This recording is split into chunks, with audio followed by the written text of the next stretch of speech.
नमस्कार, मैं हूं संजय शर्मा। आप देख रहे हैं 4 PM न्यूज नेटवर्क। कौन बनेगा प्रधानमंत्री, ये शो की तरह सवाल खड़ा हुआ है, क्योंकि संघ के अंदर, चंद्रबाबू नायडू के अंदर, नीतीश के अंदर चल क्या रहा है, इसकी पड़ताल अलग अलग चल रही है। कौन कौन सा मंत्रालय मांगेगा, कौन विभाग मांगेगा, कौन शर्तें लगाएगा, क्या डील होगी, इस पे पूरे देश की निगाह है। मोदी पहली बार ऐसा किसी का प्रेशर सामना करेंगे, और वो दोनों नेता वो हैं जिन्होंने एक जमाने में मोदी का बहुत विरोध किया था। तो देखने वाली बात हो कि मोदी का रिएक्शन क्या होगा। मैं अभय दुबे जी से सारे सवाल पूछूंगा कि संघ क्या करेगा, नीतीश बाबू क्या करेंगे, चंद बाबू क्या करेंगे। अभय दुबे के संग बहुत अच्छी बातचीत होगी, लेकिन उससे पहले आपका शुक्रिया। चुनाव के दौर में पूरे देश में सबसे ज्यादा 4PM देखा गया। सोशल ब्लेड पे जो साइट्स पे आता है, उसमें ये आप आंकड़े खुद देखेंगे तो देखेंगे कि देश में जितने पॉलिटिकल कमेंटेटर हैं, उसमें सबसे ज्यादा 4PM देखा गया। हम लगातार देश में नंबर 1 बने, और ये इतिहास एक और रचा कि रिजल्ट आने के बाद सिर्फ 36 घंटे में 1 लाख लोगों ने और हम चैनल को सब्सक्राइब कर लिया। पर हमारा रिजल्ट आने से एक दिन पहले 50 लाख हुए थे, और अब रिजल्ट आने के बाद रात तक हमारे 51 लाख सब्सक्राइबर हो गए। आपका ये प्यार मुझे बड़ा अभिभूत कर रहा है, मैं बहुत हृदय से आभारी हूँ। चलते हैं अभय दुबे जी के पास सारी बातें करने के लिए। रिक्वेस्ट है, चैनल को सब्सक्राइब करिएगा, दोस्तों से कहिएगा। ये वो चैनल है जिसने चुनाव में बेखौफ होकर बात की थी, जब एक चैनल इंडिया गठबंधन को उत्तर प्रदेश में 2 सीट दे रहा था 2 महीने पहले। मैंने उसी दिन शो किया था, कहा था कि कहीं चुनाव आते आते ये स्थिति ना हो कि हम ये बात करें कि इंडिया गठबंधन आगे रहेगा या एनडीए आगे रहेगा। क्योंकि मैं लगातार गांव में जाकर रिपोर्टिंग कर रहा था, लोगों से बात कर रहा था। सारी गोदी मीडिया कांग्रेस और सपा के गठबंधन को 2 सीट दे रही थी, और मैं कह रहा था 40 से ज्यादा सीटें आएंगी। सारी चीजें मेरे रिकॉर्ड में मौजूद हैं, गवाह के तौर पे कोई भी वीडियो देख सकते हैं। और मैं देश का इकलौता पत्रकार ऐसा था जो चैनल पे कह रहा था कि समाजवादी पार्टी और कांग्रेस के गठबंधन को 40 से ज्यादा सीटें आ सकती हैं। कोई यकीन नहीं कर रहा था, लेकिन प्रमाण सामने हैं। केवल मेरी बातें सच हुई, और आज चैनल की लोकप्रियता यह है कि हमें 36 घंटे में 1 लाख लोगों ने और सब्सक्राइब किया। ये प्यार बनाए रखिएगा, क्योंकि आपका ये प्यार, ये भरोसा मेरी सबसे बड़ी पूंजी है। मैं इसी भरोसे के चलते पिछली सरकारों से डरा नहीं, मेरे खिलाफ तमाम जांचें हुई, हमले हुए, लेकिन मैं कभी प्रेशर में नहीं आया, क्योंकि आपका प्यार मेरे साथ था। ये बनाए रखिएगा। चलते हैं अभय दुबे जी के पास। चैनल को ज्वाइन कीजिएगा, सब्सक्राइब करिएगा। शुक्रिया, thank you. 4PM news network में स्वागत है अभय दुबे जी आपका। गजब बात चल रही है गोदी मीडिया की, अभी भी बाज नहीं आ रहा। तर्क दे रहा है कि देखिए, बीजेपी अकेले उतने को ले आई जितना इंडिया गठबंधन मिलकर ले आए। प्रधानमंत्री का कल चेहरा तो बड़ा मुरझाया हुआ था जब बीजेपी के ऑफिस में आए। चेहरे की भाव भंगमा जो चेहरा पढ़ सकते हैं, वो बता रहे थे कि हताश है, परेशान है। लेकिन अंजना ओम कश्यप से लेकर रूप तक जितनी गोदी मीडिया है, सबके सब तर्क दे रहे हैं कि आप देखिए, इंडिया गठबंधन तो मिलकर इतना लाया, बीजेपी अकेले मोदी जी के चेहरे पे इतनी ले आई। लेकिन क्या आपको नहीं लगता कि प्रधानमंत्री जो अपने को बायोलॉजिकल नहीं मानते थे, वो मानते थे कि दूसरी दुनिया के आए हैं, बहुत बड़ा डेंट पड़ा है इस चेहरे में। जो ब्रांड मोदी था, बीजेपी जिससे पूरी आश्रित थी, क्या उस पे कहीं बहुत ज्यादा डेंट नहीं है? और ये मीडिया ऐसा कर क्यों रही है? मैं भी सवेरे से ये देख रहा हूँ, कुछ बहसों में मैंने भी भागीदारी की है सुबह से। मैं दो बातें आपके सामने रखूंगा, और दोनों बातें तथ्यपूर्ण है और गंभीर है। पहली बात तो ये है कि 2024 के चुनावों ने ये साबित कर दिया है और दिखा दिया है कि भारतीय जनता पार्टी की असली क्षमता क्या है इस देश में। वो बहुत अच्छा अगर चुनाव लड़े तब भी, और उसे कोई बाहरी कारकों की मदद न मिले तब भी, वो ज्यादा से ज्यादा एक गठजोड़ सरकार ही बना सकती है। अकेले दम पर पूर्ण बहुमत लाना उसके लिए संभव नहीं है। जो अटल बिहारी वाजपेयी के जमाने में भारतीय जनता पार्टी की हैसियत थी, उस हैसियत का नरेंद्र मोदी ने कुछ विस्तार जरूर किया है, लेकिन वो विस्तार अभी इतना नहीं हुआ है कि जब तक के आपके राष्ट्रवाद की कोई लहर आपके पक्ष में न चले, या कोई मौजूदा सरकार के खिलाफ कोई एंटी इनकम्बेंसी न हो, जैसे 2014 में थी, घुसकर मारा, ऐसी 2019 में उन्हें मिल गया फायदा। अगर ये फायदे अगर आपको नहीं मिलेंगे तो आपको अकेले दम पर पूर्ण बहुमत नहीं मिलेगा। इन चुनावों ने सबसे बड़ी, ये पिछले 2 चुनाव अपवाद चुनाव थे, जिनको अंग्रेजी में एबरेशन कहते हैं। ये एबरेशन थे, मतलब जो एक खास परिस्थिति का लाभ मिल गया इन लोगों को, उस परिस्थिति का चूंकि लाभ नहीं मिला, और जैसे ही भारतीय जनता पार्टी को अपने दम पर चुनाव लड़ना पड़ा, तो मतलब ये अपने दम पर बहुमती नहीं है, ये अपने दम पर लड़ा गया चुनाव था भाजपा का, मैं ये कहूंगा। फौरन वो बहुमत से 30 से ज्यादा सीटें कम नीचे आ गई। और ये बहुमत से 30 से ज्यादा सीटें केवल कम नहीं हुई हैं, ये दो, अगर आप 303 जो मिली थी वहां से आप जोड़िए तो ये 63 से ज्यादा सीटें, 64 सीटें ज्यादा कम है इनकी। ये बहुत बड़ी गिरावट है। और अब आप इस गिरावट को एक संदर्भ में देखिए। संदर्भ क्या है कि इनका सत्ता के ऊपर बड़ा जबरदस्त कब्जा था, सारा मीडिया इनके प्रवक्ता के तौर पे काम कर रहा था, सबसे ज्यादा धन इनके पास था, सबसे ज्यादा संसाधन इनके पास थे, सारी सरकारी एजेंसियां इनके पास थी, विपक्ष के नेताओं को इन्होंने जेल में डाल रखा था, पीएमएलए कानून के जरिए किसी बाहर जेल से बाहर निकलने नहीं दे रहे थे। इन तमाम परिस्थितियों के बावजूद भी आप देख सकते हैं कि ये पूरा बहुमत नहीं ला पाए। न केवल बहुमत से ज्यादा इनकी सीटें थी, वो सीटें इनसे छिन गई, बल्कि बहुमत से भी 30 से ज्यादा सीटें छिन गई। ये है भारतीय जनता पार्टी की असली राजनीतिक हैसियत। ये एक बहुत महत्वपूर्ण सवाल है, इसको समझने की जरूरत है। जब तक भाजपा को कुछ विशेष परिस्थितियों का फायदा नहीं मिलेगा, तब तक ये पूर्ण बहुमत नहीं प्राप्त कर सकते, ये मैं कह रहा हूं।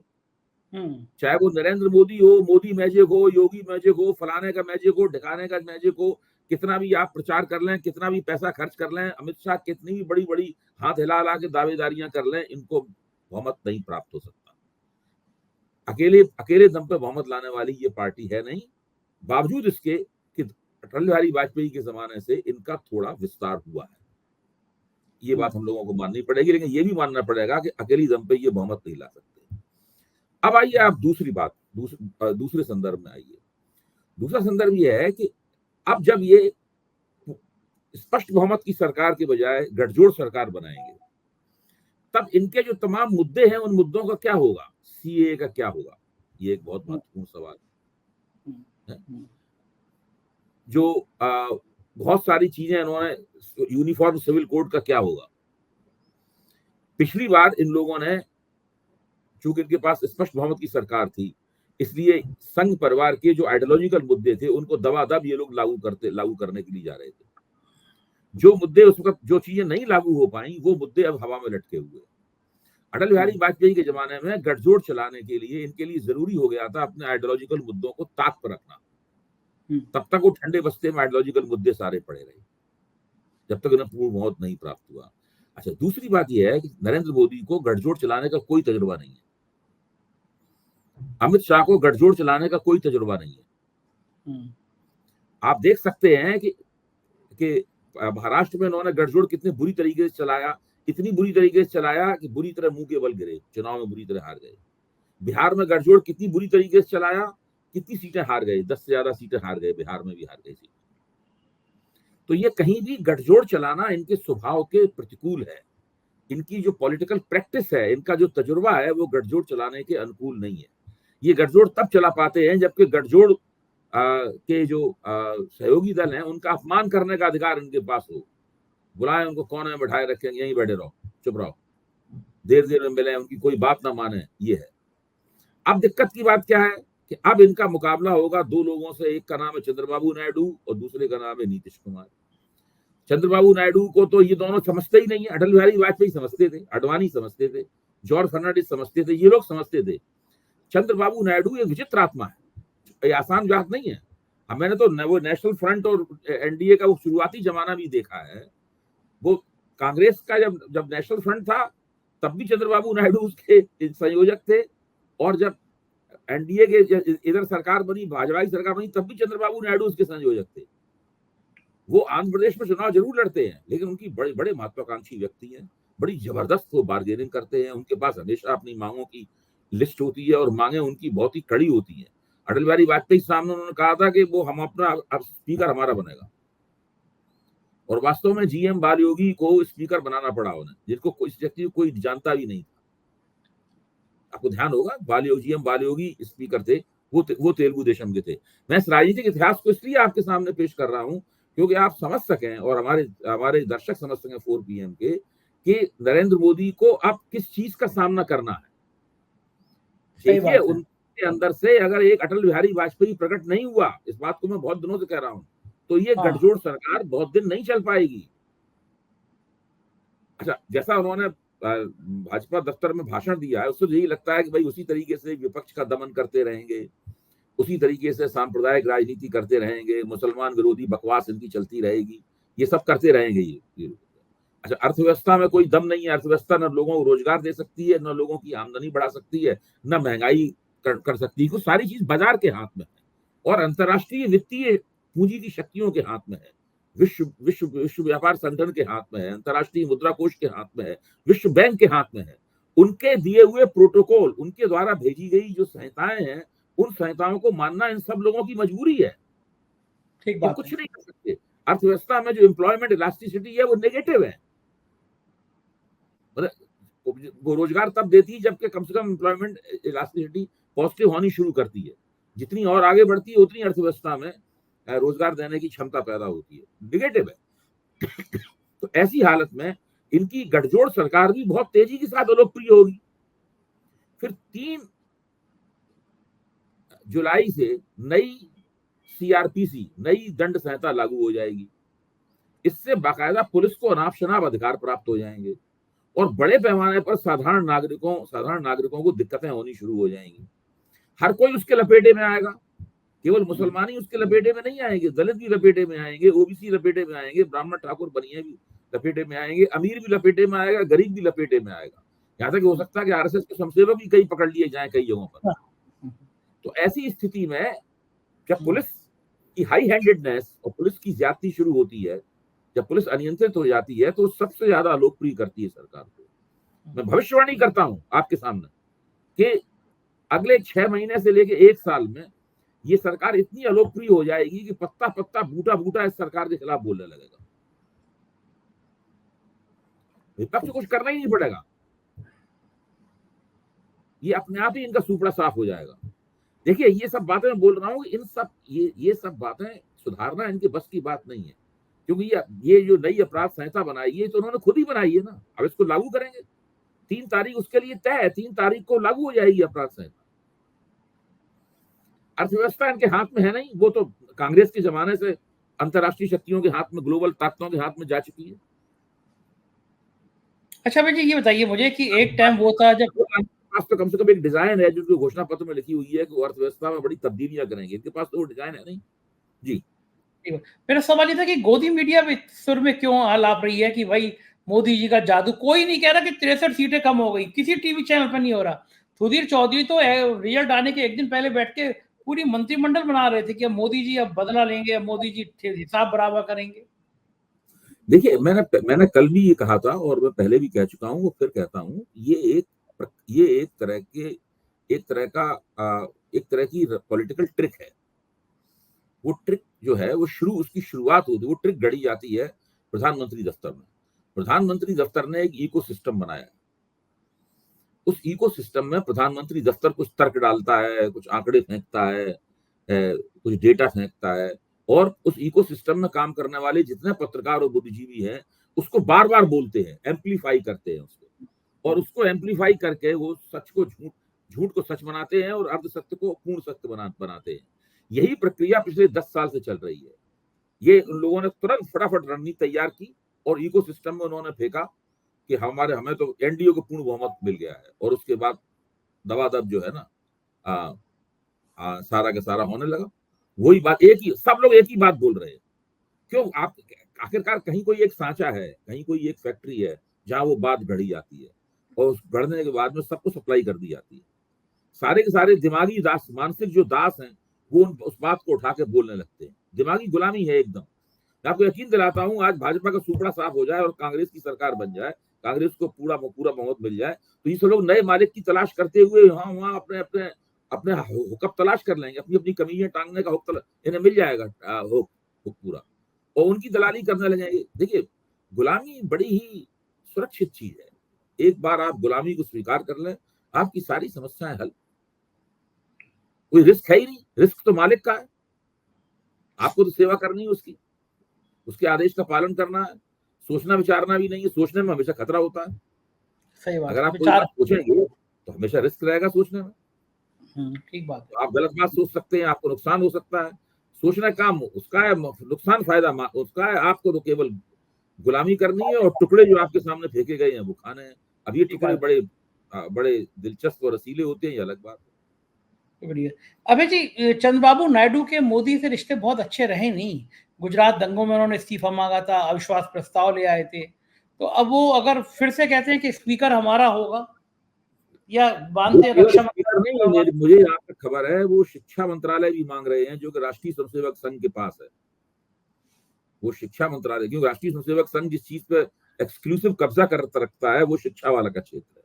10 साल से वही कर रहा है, सारे वाइस चांसलर वही नियुक्त करवा रहा है, यहाँ तक के प्राध्यापकों की नियुक्ति भी वही करवा रहा है।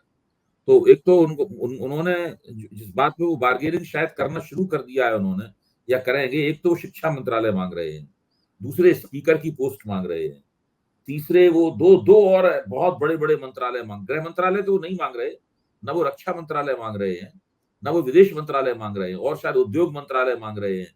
ये सब मंत्रालय वो मांगेंगे।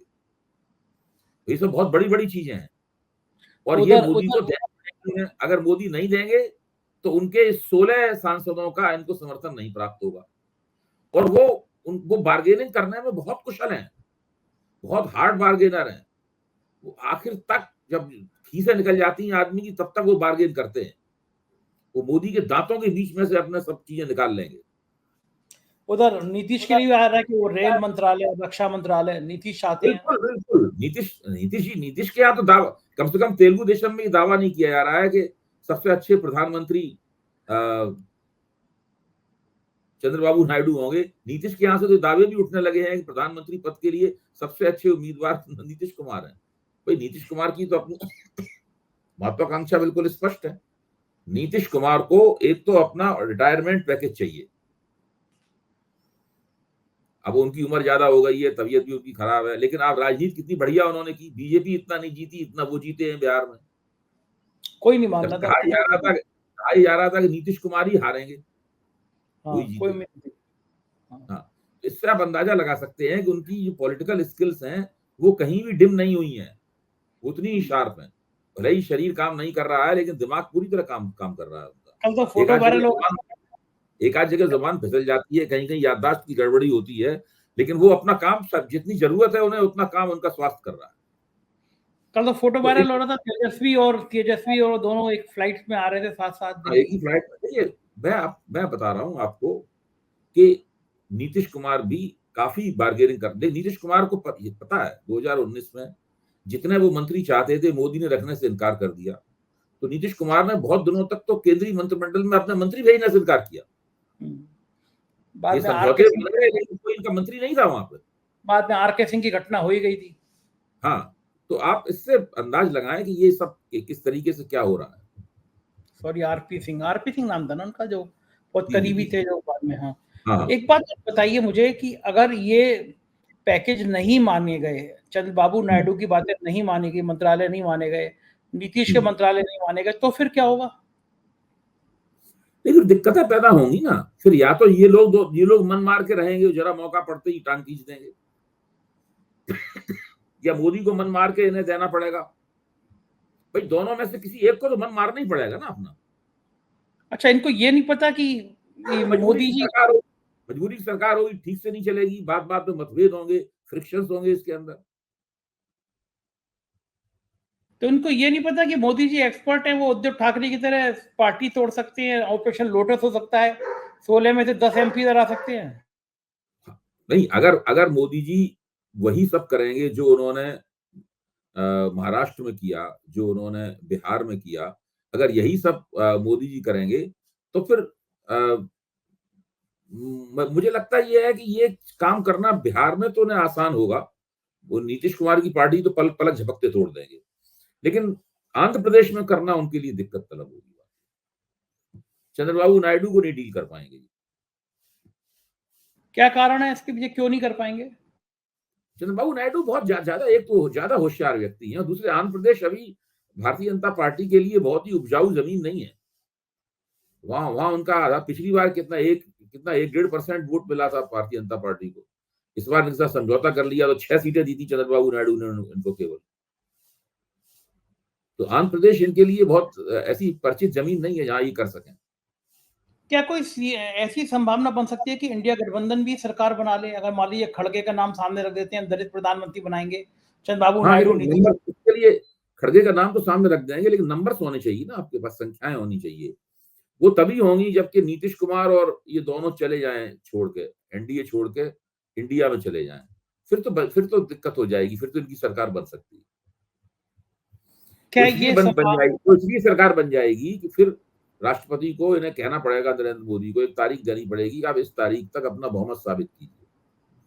बहुमत साबित ये कर नहीं पाएंगे, जब ये बहुमत नहीं साबित कर पाएंगे तो दूसरे क्लेमेंट को मौका देना पड़ेगा कि आप सरकार बनाइए और इस तारीख तक अपना बहुमत साबित कीजिए। एक चर्चा बहुत चल रही है कि संघ चाहता है गडकरी या शिवराज सिंह चौहान बने प्रधानमंत्री। हाँ, ये भी है, जो अंदरूनी जो स्थिति है उसको संभालना आना पड़ेगा।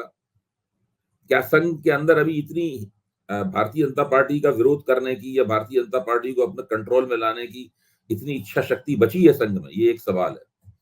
क्योंकि देखिए, मोदी के शासनकाल में संघ को बड़ी बड़ी संपत्तियां हासिल हुई, बड़े बड़े उनके दफ्तर, पहले ही बहुत साधारण और सादा किस्म के दफ्तरों में काम करते थे। मोदी के शासनकाल में बड़े बड़े भव्य दफ्तर मिले हैं, सरकारी मददें बहुत मिली हैं इनको, और पूरे शिक्षा के क्षेत्र में इनका कब्जा हो गया है। नई शिक्षा नीति बनाने के नाम पर इन्होंने बहुत कुछ किया है।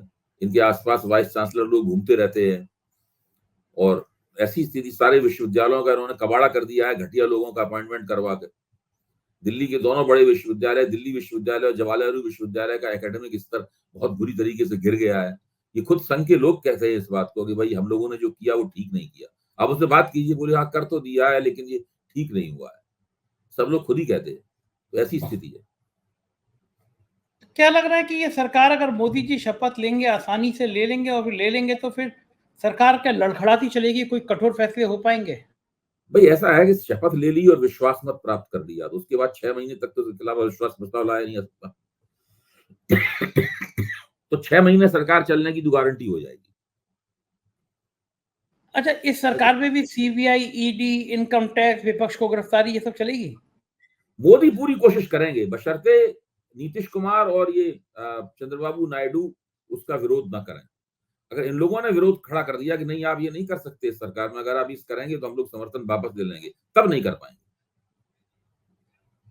तब पार्टी तोड़ने का अभियान नहीं चलेगा। मतलब इन लोगों को डर नहीं है कि मोदी जी इतनी सफाई के संग ऑपरेशन रोटर चलाते हैं कि 16 एमपी में से कब 12 एमपी कब दिखाई दे जाए? वहां पे पैसे की कमी तो है नहीं, देश के बड़े बड़े कारपोरेट हाउस पीछे खड़े हुए हैं, तो मोदी चाहेंगे नहीं कि कारपोरेट हाउस जिस तरह पहले सरकार का साथ देते थे, मुझे शक है कि अब वो सरकार का उस तरीके से साथ देंगे।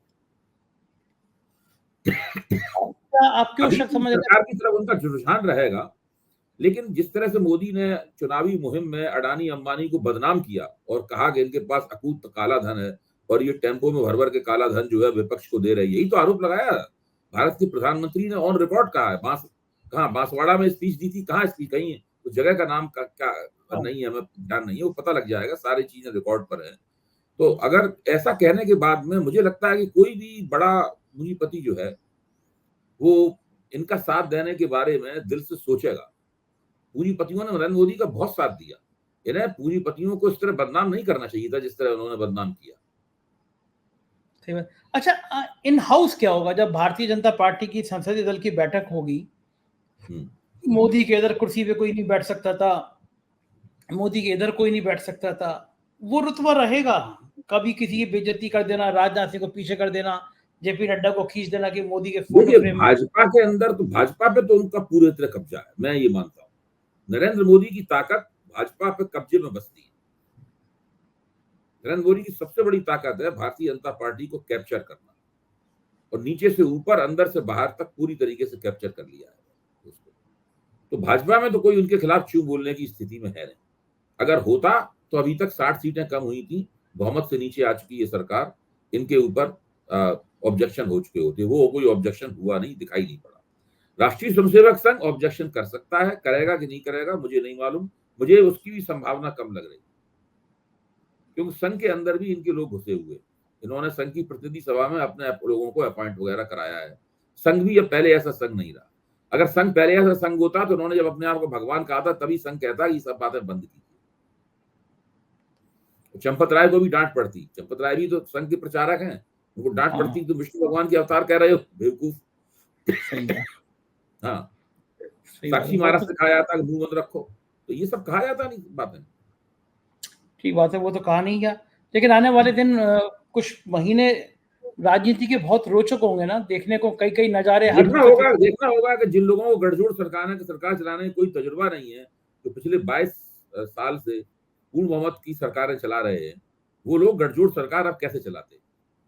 बिल्कुल ठीक, बहुत बहुत शुक्रिया अभय जी, आपने इतना समय दिया। खासतौर से तब जबकि अपोजिशन का स्पेस बढ़ चुका है, खासतौर से तब जो अपोजिशन हार का गम मनाने की बजाय हार की खुशी मना रहा है, हार की खुशी मना रहा है, और ये जीत के गम में डूबे हुए हैं। ठीक बात है, ये जीत बहुत के गम में रोचक, डूबे हुए अपोजिशन हार की खुशी मना रहा है। बहुत रोचक होगा। बहुत बहुत शुक्रिया अभय जी, इतना समय देने के लिए धन्यवाद। तो ये थे अभय दुबे जी, आपने पूरी बात सुनी और आपको यकीन होगा कि राजनीति में अभी आने वाले कुछ महीनों में बहुत सारे झटके आने हैं। कैसी लगी बातचीत बताइएगा जरूर। शुक्रिया, थैंक यू।